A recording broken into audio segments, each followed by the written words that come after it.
이번 시간에는 우리 개방경제에 대한 논의를 좀 해보려고 합니다. 개방경제라고 하면 오픈 이코노미가 되겠죠. 예.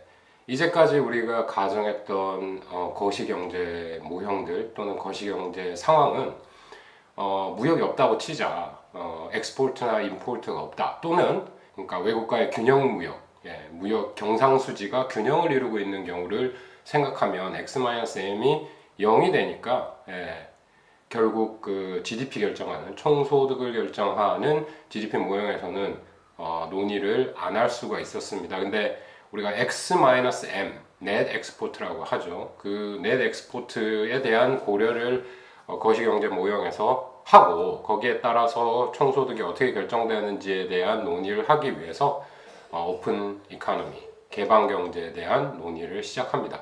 기본적으로 우리가 이 장에서 살펴볼 거는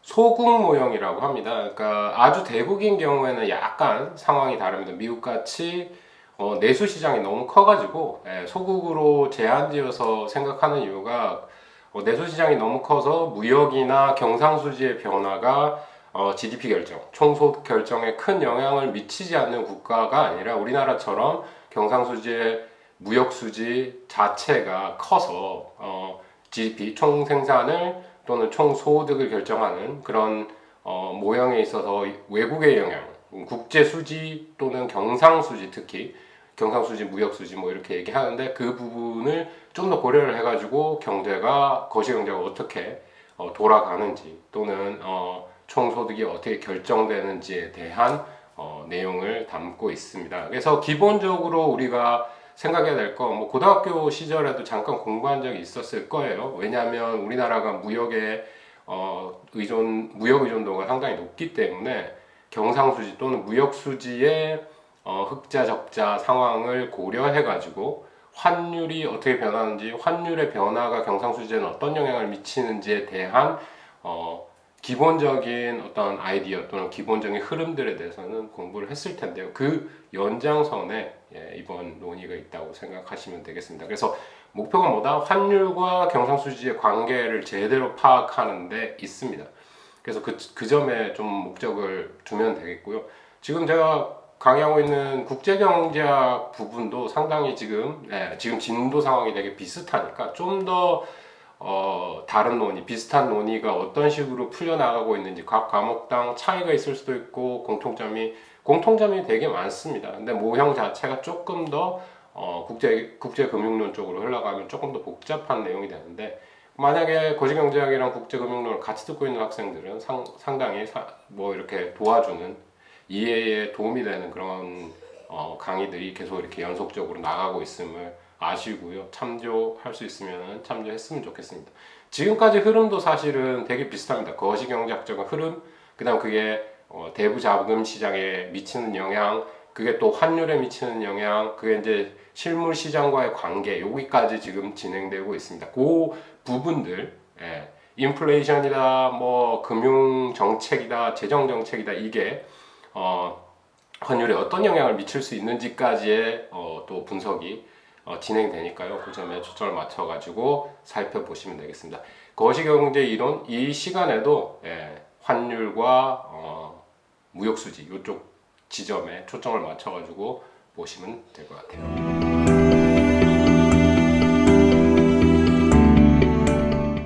자, 우리가 생각해 본 거 처음에 우리 배웠죠. 국민소득 항등식 Y는 C 플러스 I 플러스 G 플러스 NX인데 NX가 0이면 C, I, G로 구성되어 있었죠. C가 consumption, I가 investment, G가 government expenditure.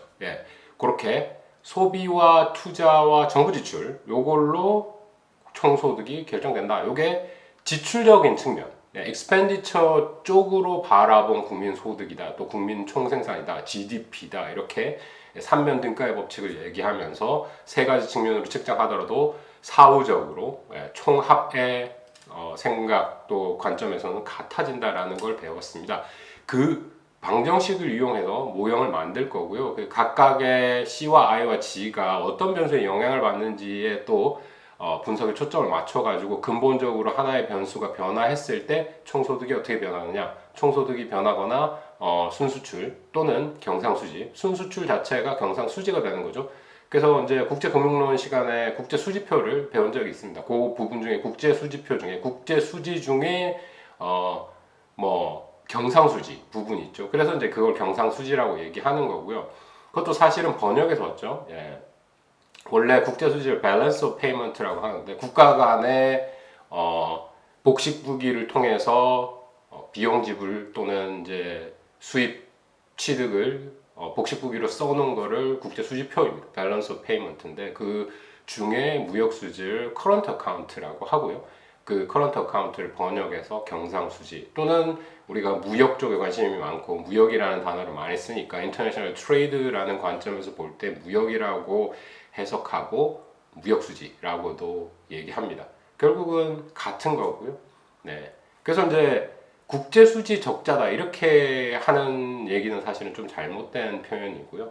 무역수지 또는 경상수지 적자, 경상수지 흑자 이렇게 표현하는 게 맞습니다. 국제수지는 밸런스 오브 페이먼트 차원에서 볼 때, 그러니까 국제수지표 차원에서 볼 때 복식부기로 쓴다면 0이 되어야 맞고요. 그 오차항도 두고 있습니다.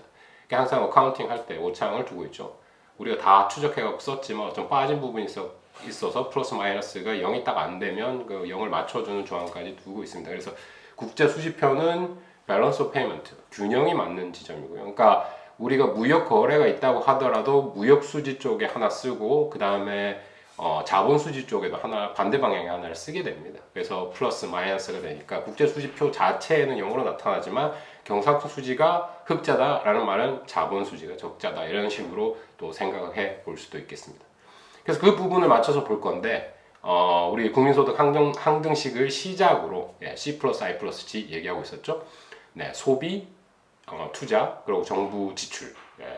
그 세 부분으로 구성되어 있었는데 우리가 하나를 더 가지고 온다. 거기가 이제 오픈 이코노미다, 개방 경제다, 그 NX다, net export 또는 current account 같은 말이죠.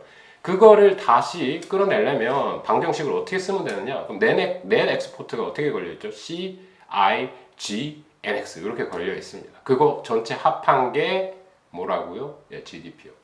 총 소득이 되겠습니다. 그러면 NX라는 걸로 정리해서 나타내 볼 수 있겠네요. 그쵸? NX를 좌변으로 아니면 뭐 한 변에다 두고 모든 다른 항들 C 플러스 I 플러스 G 요 부분을 옮기면 Y 마이너스 C 마이너스 I 마이너스 G가 다름 아닌 순수출입니다. 이거는 이제 뭐 계산하는 총 이렇게 총체적으로 합해 놓은 거를 이제 한 변수씩 빼내 가지고 nx로 풀면 그렇게 되겠죠. nx는 y 마이너스 c 마이너스 i 마이너스 g다. 아니면 괄로 씌워 가지고 c 플러스 i 플러스 g를 전체적으로 괄로 씌워서 마이너스 해주면 됩니다. 되셨죠? 그 공식을 간단하게 살펴볼 수 있었습니다. 그럼 nx를 수식으로 쓰자면 GDP에서 소비하거나 투자되거나 정부 지출로 빠진 부분, 그것이 다름 아닌 net export 포션이다, 그 크기다 이렇게 측정할 수 있겠네요. 그렇게 이해하시면 되고요. 그럼 net export라는 게 뭐죠? export 마이너스 import입니다. 그죠? x 마이너스 m이죠. 이렇게 이제 약자로 쓰기도 합니다. 그렇게 되는데 x 마이너스 m 수출액에다가 수입액을 뺀 거죠. 네. 그러면 경상수지가 적자다 뭐겠습니까? 수입이 상대적으로 높다. 수출에 비해서. 그렇죠? 그럼 경상수지 흑자다. 수출을 더 많이 했다라는 거죠. 수입액보다 수출액이 훨씬 더 많다라는 방법으로 아니 식으로 이해하시면 되겠습니다. 그 부분에 대해서는 어려운 부분이 전혀 없으리라고 생각되고요. 그런데 여기서 바라볼 거는 우리가 대부 자금 시장에서 이자율의 균형을 이루는 조건식은 뭐 사후적으로는 저축이 투자량과 같아진다. 어떤 이론, 어떤 생각이냐면, 어떤 논리냐면 우리가 총생산을 했어요. 총생산을 해가지고 쓰고 컨섬션하고 가버먼트 익스펜디처 하고 네트 엑스포트 한 양만큼 더 추가적으로 소비를 했겠죠. 그럼 Y에서 빠진 만큼 남아있는 부분, 그것이 이 국가의 총 저축이고, 그 저축이 사후적으로는 투자로 연결된다라는 겁니다. 그러니까 그 대부 자금 시장에 빌려줄 수 있는 돈이 모이는 거는 쓰고 남은 돈 자체로 불량으로 남게 되고, 그거를 이용해 가지고 투자해서 생산적인 방향으로 이끌어 가는 것. 그래서 그 두 가지가 같아지는 지점에서 뭐가 결정된다라고 보고 있냐? 이자율이 결정된다라고 보고 있습니다. 그래서 S하고 I가 같아지는 점에서 실질 이자율 결정된다. 그러면 자본 시장에, 대부 자금 시장에 균형 가격이 결정되는 거죠. 그 크기를 어떻게 하냐?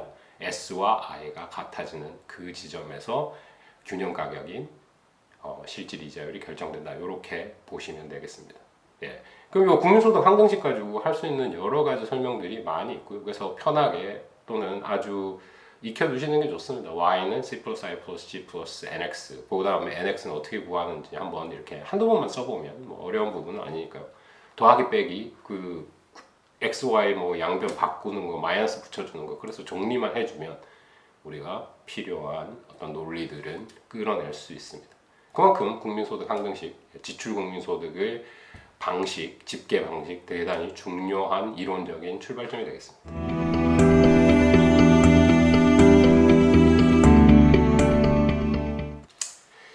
그래서 이제 우리가 살펴봤던 거, 국제 자본이 이 상황에서 이동을 하게 되는데 어떤 상황이 벌어질 수 있느냐? 자, S가 국내 시장에 저축한 저축의 총량. 그 말이 뭐가 되겠습니까? 대부 시장에서 공급되는 자금, 그죠? 뭐 돈이 있어야 빌려줄 거 아닙니까? 그런 어떤 그 세이빙된, 우리가 생산을 하고 나서 다 쓰지 않고 남겨둔 양을 투자를 하게 될 텐데, 만약에 어떤 시점에 아니면 1년 동안 저축한 양보다 투자한 양이 컸다라고 한다면 외화가 유입이 되겠죠. 이해되십니까? 그 외화의 유입이라는 게 NX 크기하고 관계가 있다라는 겁니다. 네, 국내 총 저축 S, 그거랑 투자의 크기, 그게 같아지는 점에서 국내 균형 이자율이 결정되는데, 만약에 시장이 오픈돼 가지고 수입과 수출이 활발하게 이루어진다면, 만약에 투자량이 저축보다 크다라고 했을 때 외국에 더 많이 팔아서 그 돈 가지고 투자하기에 부족했던 저축량을 메꿔주는 형식이 되는 거죠. 해외 자본이 유입된다. 해외 자본이 어떻게 유입될까요? 수출을 더 많이 하면 유입되겠죠. 무역 흑자가 나는 경우에 유입이 돼서 그 S의 부족한 부분을 채워주게 된다라는 겁니다. 그게 개방 경제의 시발점이고, 다른 나라와의 교역을 통해서 이루어진다라는 거고요. 지금 여기서는 조금 생각을 다르게 하셔야 되는 부분이, 물론 뭐 직접 투자라는 측면도 있습니다만, 그게 투자라는 게 금융의 흐름이 아니라 실물적인 흐름으로, 실물 시장에 영향을 주는, GDP에 영향을 주는 어떤 계정으로 생각해서 그렇습니다. 이 부분은 조금 또 따로 깊이 있게 다룰 기회가 있을 것 같고요. 그래서 S가 I보다 크다면, 우리가 저축을 많이 했는데 국내 투자가 작다. 그럼 어떻게 됐습니까? 해외로 투자 자본이 나가겠죠. 어떤 크기만큼요? 무역 수지가 적자가 나는 것만큼 나간다라는 겁니다. 이게 왜냐하면 다 이렇게 총체적으로 더해가지고 GDP가 결정되기 때문입니다. 이게 이제 항등식이라고 하는 이유가 정해져 있다라는 거죠. 그 포션, 그 어카운트 각각이 정해져 있어서 그런 식으로 결정된다라는 겁니다. 그래서 이제 우리 그 방정식에 대해서 한번 얘기를 해봤고요. 그 다음에 S와 I와의 관계와 해외 자금의 흐름까지 한번 살펴봤습니다. 미국이 쌍둥이 적자를 겪은 지 꽤 오랜 시간이 지났습니다. 왜? 뭐 이유는 그러니까 소비 지출을 더 많이 한 거죠. 그리고 국내에서 수출한 것보다 수입할 더 많이 해가지고 소비를 그만큼 더 한 겁니다. 그러니까 뭐 지금 사실은 뭐 어떤 식으로든 이 난관 또는 이 현상을 극복해 보고자 지금은 또 이제 보호무역 형식으로 아주 대국임에도 불구하고 그런 형식으로 돌아가가지고 세계적인 경제적인 관점에서는 안타까운 부분들이 좀 있습니다. 그 중국과의 관세 전쟁을 시작했죠. 뭐 관세를 중국에 매기기 시작하고 중국의 기업들을 비판하기 시작하고 중국 정부를 비난하기 시작하고 뭐 중국의 금융 당국도 비판하기 시작하고 이런 모든 공격들이 그런 역사적인 흐름 속에서 그 문제를 타개하기 위한 한 가지 방책으로 나왔던 것 중에 하나고 지금 현재 진행되고 있는 것 중에 하나입니다. 이게 뭐 그렇게 그 현실적인 부분도 이렇게 살펴볼 수 있을 건데 그래서 따지고 본다면 미국은 세계에서 최대 채무국이다. 빚을 계속 많이 지고 있다라는 거죠. 근데 지금까지의 흐름은 어떤 식이냐? 네. 채무국의 문제가 뭐겠습니까? 채무국이라는 게 뭐죠? 사실은 돈을 빌려서 쓰고 있다라는 거 아닙니까? 그러니까 우리나라 그냥 일상적인 언어로 한다면 빌려가지고 오늘의 가치를 소비하고 써버리고 오늘을 사는 거죠. 내일에 대한 대비라던가 걱정이라던가 이런 거 없이 계속 갖다가 쓰는 겁니다. 물론 그 쓰는 것이 인베스트먼트로 흘러 들어갈 수 있겠죠. 더 생산적인 방향으로 흘러갈 수도 있습니다. 근데 지금 벌어지고 있는 이 일이 어떤 결과를 부를 수 있느냐? 현실적인 삶의 질, 스탠다드 오브 리빙은 증가를 하겠죠. 소비를 더 많이 하니까. 그러니까 저축을 하지 않는다는 건 그만큼 쓴다라는 거고 쓴다는 거는 행복의 수준을 더 올려주는 방향이라는 겁니다. 이해되시죠? 그래서 이제 채무국인데 그 채무는 저축을 적게 하는 데서 온다라는 겁니다. 그런데 그 난관을 지금까지는 어떤 문제가 있고 어떤 식으로 극복하느냐에 대한 설명을 좀 드리고 있는 와중인데요. 그게 생각을 해보면 이렇죠. 그러니까 개인으로 생각해도 비슷한 논리로 이해하실 수 있습니다. 오늘 벌어가지고 오늘 다 쓰고 있는 거예요. 아니면 돈까지 빌려서 쓰고 있는 거죠. 오늘은 행복하겠지만 미래는 불행할 수 있습니다. 그렇죠. 근데 미국은 이거를 몇십 년 동안 해왔죠. 20년, 30년이 지났습니다. 40년째 뭐 지금 접들고 있는 상황이죠. 그렇다면 왜 지금까지 이러고도 살아남을 수 있었느냐? 아직까지도 경제적으로는 미국이 선진국이고 경제를 선도하고 있죠. 특히 그 2007년, 2008년 금융 위기 이후로 중국이 아주 극복하는 데처럼 캐리했다라고 얘기할 수 있을 정도로 경제가 계속 잘 되고 있었고 그 다음 주자로 독일과 미국이 선두로 달리기 시작하면서 큰 경제들이 활발히 움직이기 시작하면서 나름 걱정했던 것보다는 2008년 9년 그 금융위기는 잘 극복된 역사를 가지고 있습니다. 지금의 불황은 또 어떤 식으로 극복될지 참 미래가 잘 보이지 않죠. 특히 이제 경제적인 부분만 생각한다면 경제학자들이 어떤 해안이라든지 방책이라든지 정책이라든지 이런 것들을 좀 더 쉽게 내놓을 수 있을 텐데 이거는 의학적인, 역학적인, 감염학 쪽인 그런 연구들과 같이 병행되어야 하기 때문에 어려운 점들이 좀 있죠.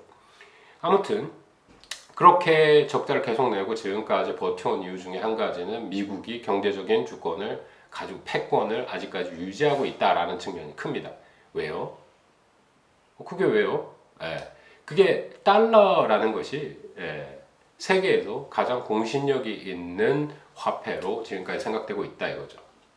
그래서 미국이 아무리 지금 채무가 계속 증가하고 있더라도 아직까지는 미국 경제가 잘 돌아갈 거기 때문에 GDP가 굴러가면 일을 계속 하고 있는 거죠.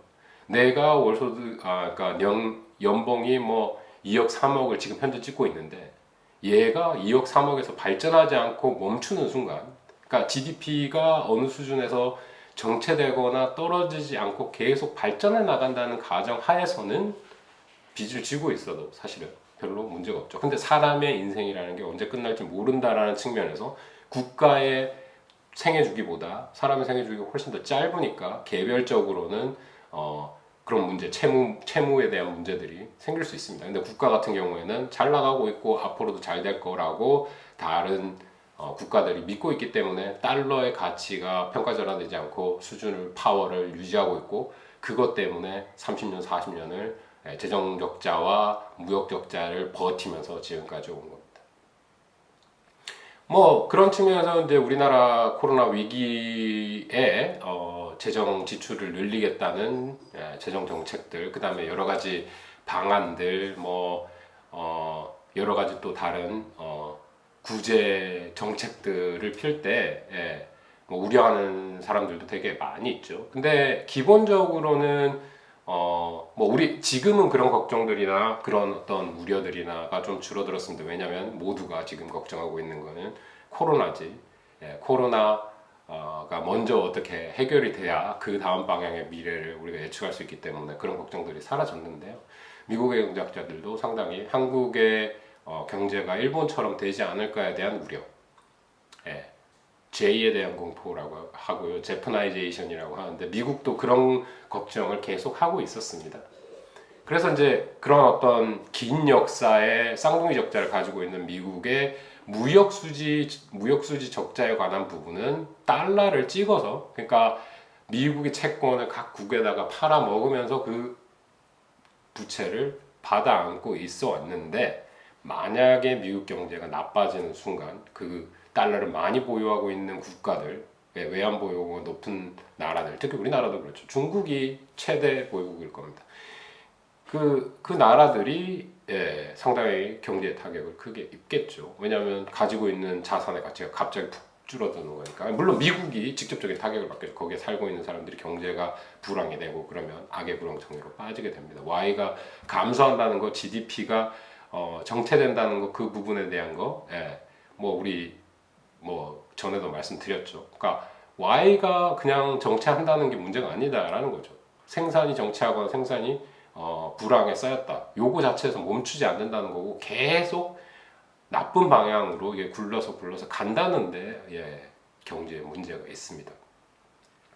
그래서 이제 그 전에 말했던 건 우리나라 현실에서 제프나이제이션이 되지 않게 하기 위해서는 재정 적자를 때려 부어야 된다. 재정 적자로 안 되면 통화 정책도 같이 써야 된다. 근데 통화 정책의 지금 문제점이 뭐냐면 현실적으로 뉴노멀이라고 해서 물가 수준도 상당히 안정돼 있고 증가되지 않고 통화를 풀 통화 양도 사실은 없는 상황이고 뭐 이런 어떤 실질적인 어떤 금융 정책 또는 통화 정책의 한계점을 현실적으로 드러내고 있는 상황이기 때문에 막대한 재정 정책을 통해서 경제를 부흥하는 방향으로 가야 된다, 이런 얘기들을 많이 하고 있습니다. 특히 미국에서는 좌파 경제학자로 분류되는데 폴 크루그만이 그런 얘기를 상당히 많이 했고요.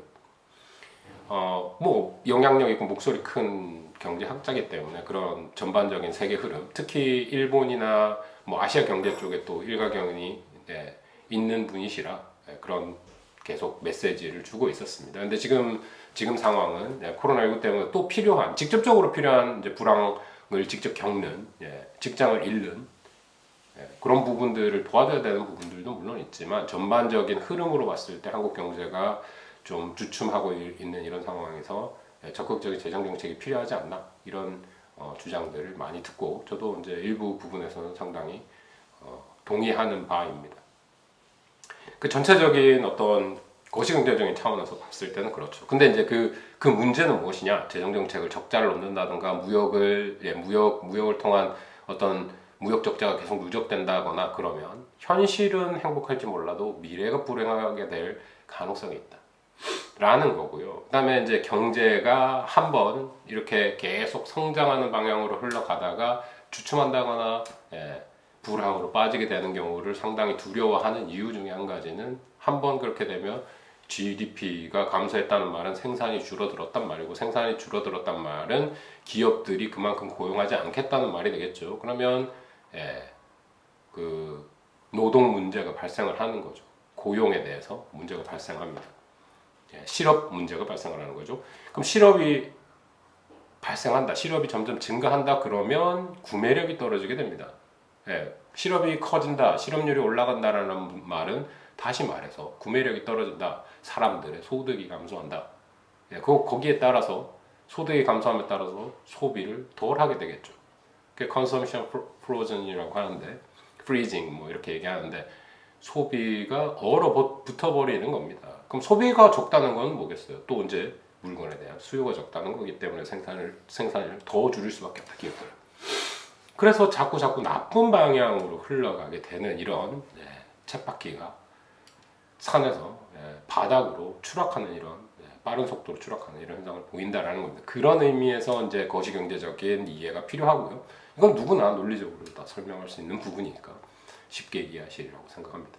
이런 문제들이 있다라는 거죠. 그러면 이제 이런 문제들을 빨리 경제가 이렇게 떨어지려고 하는 이 상황에서 우리가 어떻게 극복해야 될 것이냐. 빨리 어떤 정책을 통해서 제자리로 찾아갈 수 있는, 올라갈 수 있는 힘을, 동력을 불어넣어줘야 된다. 이런 측면의 얘기가 되겠고요. 그거를 이제 지금 금융 정책으로는 좀 힘드니까 재정 정책으로 좀 만회해보지 않으련 하고 주장을 하고 있었던 겁니다.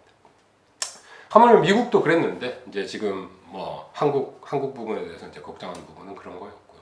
앞으로 이제 코로나 이후에는 어떻게 될지 또 사실 뭐 미래에 대해서 얘기한다는 게 점쟁이가 아닌 이상 상당히 뭐 어렵죠. 누구든 틀릴 수 있습니다.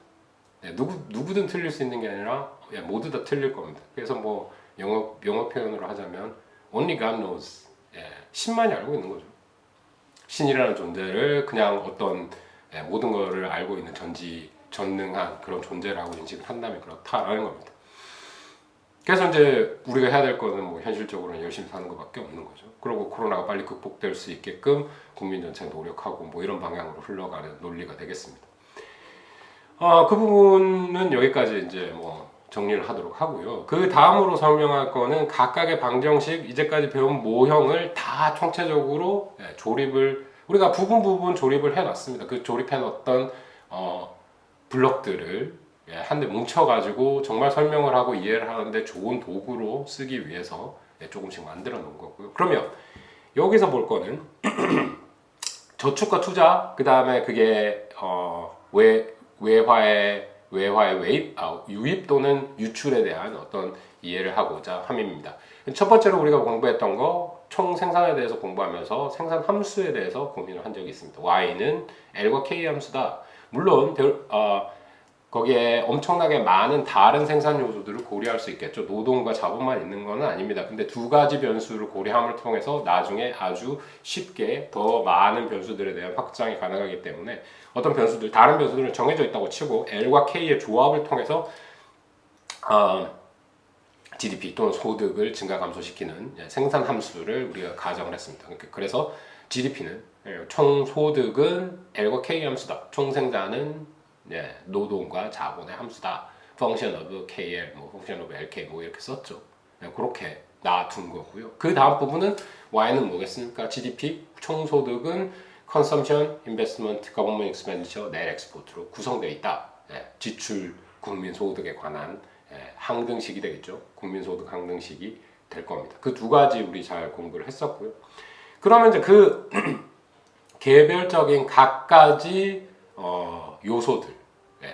그럼 컨섬션, 소비라는 거는 어떻게 움직일 거냐? 소비 함수를 한번 생각해 보자라는 거예요. 소비가 어떤 변수에 영향을 받아가지고 커지거나 작아지거나 하느냐? 요걸 생각해 보자라는 거죠. 그럼 소비 함수는 어떻습니까? 소비 함수는 가처분 소득의 함수라고 우리가 공부를 했었죠. 그러면 C는 function of y-x, 그쵸? y-t죠, t. y-t가 뭡니까? 가처분 소득이라고 했습니다.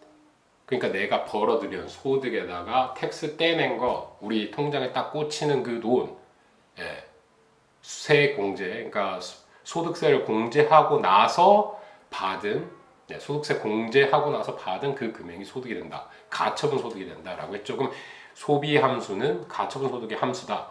C는 function of y-t다. 이렇게 정의를 한 겁니다.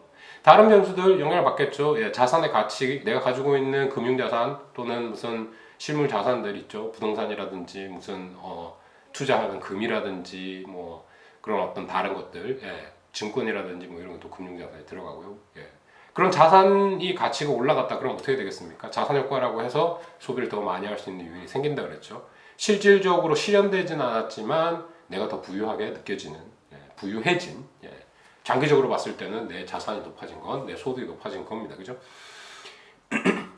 평생 소득이 들어갈 수 있는 소득이 높아지게 된 거죠. 금융소득에 대한 또 추가적인 자본소득으로 금융자산에 대한 비금융자산 자산에 대한 소득이 자본소득으로도 올라갈 거고, 또 나중에 현금화했을 때 또 소득이 올라가니까 시간적으로 봤을 때, 장기적으로 봤을 때 소득이 증가하는 거기 때문에 소비에 영향을 미친다. 그러나 지금 여기 분석에서는 우리가 고려하지 않는다 그랬고, 다른 또 여러 가지 변수들이 더 있을 수 있지만 우리가 가장 관심 깊게 바라본 거 가처분 소득이다라고 얘기를 했습니다. 그 다음 얘기했던 거 우리 투자에 대해서 생각을 해봤죠. 투자는 이자율의 함수라고 그랬죠. 투자는 이자율의 함수입니다. R 실질 이자율이라고 했고, 대부자금 시장의 공급이라고 생각할 수 있는 저축의 크기, 그 경제 내에서의 저축의 크기와 인베스트먼트, 유인, 투자하려고 하는 요인, 동기 이런 것들이 있을 텐데, 이자율이 떨어지면 투자를 더 많이 하려고 하고, 뭐 저축은 이자율이 올라가면 저축 대신에 투자로 흘러가는 돈이 이자율이 올라가면 저축을 더 많이 하려고 할 거고, 저축이 떨어지면 투자로 연결될 요인들이 훨씬 더 큽니다. 그렇죠? 저축에 대비해서. 그래서 이제 그 S와 I의 균형점을 우리가 찾아본다면, 공급과 수요의 측면으로 생각을 해본다면 두 개가 만나서 실질 이자율이 결정된다. 요 이론까지 우리 대충 설명을 전에 했던 걸로 기억을 합니다. 그런 모델, 그런 이제 상황을 이해하시고 이용을 해서 분석을 한번 해보려고 합니다. 그 다음 부분에 우리가 또 국민소득 항등식에 남아있는 변수 중에 하나가 G였죠. NX는 아직 커버를 안 했지만 G 부분은 재정정책에 의해서 결정되는 부분이니까 모형 자체 내에서 결정되는 게 아니라 외부, 정부에 의해서 정치적 의사결정 과정에서 결정돼가지고 들어오는 거기 때문에 외생변수로 친다. 외생변수, 내생변수에 대해서 설명을 드렸습니다. 내생변수는 우리가 생각하고 고려하고 있는 모형 내에서 결정되는, 그 값이 결정되는 변수들. 그렇지만 외생변수는 외부에서 그냥 정해진 변수들. 그냥 이제 수학적인 모형에서는 숫자로 그냥 주면 되는 겁니다. 숫자로 주어질 겁니다. 풀이를 하라고 한다면. 그래서 이제 그 외생변수로 고려를 한다라는 거죠.